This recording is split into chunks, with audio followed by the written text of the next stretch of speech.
Welcome to a Vanguard news video without the bullshit. Let's get started. One of the more useless G-Unit support for Team Tri-3 is finally coming to Vanguard 0 Japan this July. Well, at least the best grade 3 alt mile will be the rank promo as a consolation. And the new alternate artwork also confirms that the next V premium support we get will finally be the Strider upgrades.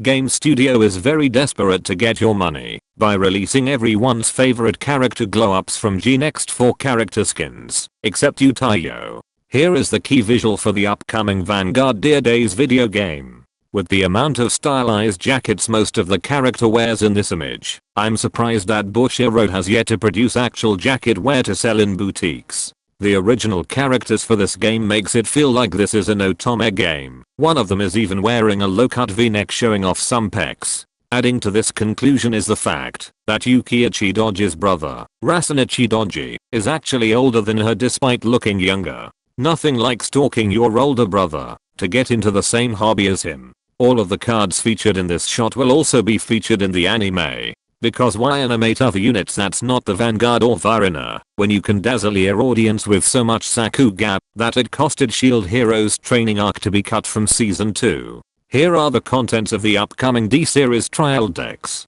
There's no real point in having a draw and heal indicator, and yet the one trigger effect that actually needs some sort of indicator is the one that doesn't get any representation. Was it too demeaning for them to put you use face in the front trigger indicator? Why did Bushiroad even bother making our errors cards be in DTD01 when the male characters get priority, since we are getting the right line reveals for DTD02 despite its support coming out in DBT07?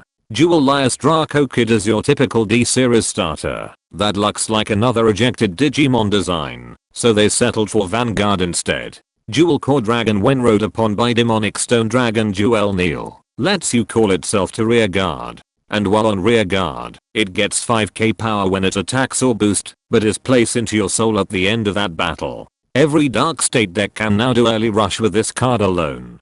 Demonic Stone Dragon Jewel Neil, while on Vanguard or rear guard, makes you soul charge 1 card when its attack hits a Vanguard. And when it's rode upon by a gradual card, soul charge 1 card then draw a card if your soul has 3 or more different grade cards. Unless you've been soul blasting in the early game, there's no reason for you to miss out on drawing a card with its ability. Dual Embracing Dragon Fang Dradueld when rode upon is also considered as Demonic Jewel Dragon Dradueld. While on Vanguard, you can pay for Soul Blast with different grades when it attacks a Vanguard to change your opponent's Vanguard's power value to 1.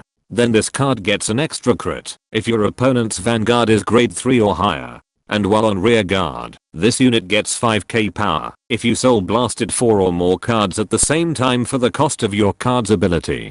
Zareth Dragon Dust lives on after 3000 years into Kray's future, and this is currently the only way to bypass a defensive OverTrigger in standard. They better show us this exact scenario in the anime or it'll prove that the writers don't get pointers from the R&D. Finally, the new Brand Gate boss card in DBT07 is revealed to be called Blitz CEO Velextra, which focuses on a new set order card called Annihilation Mobile Fortress Free Shots Maximum. If this deck doesn't focus on Blitz order cards, then Bushiroad's R&D fails in card names. And that concludes this Vanguard news video. Be sure to subscribe and let me know in the comments if wearing a low-cut v-neck makes you feel like you're in an otome game.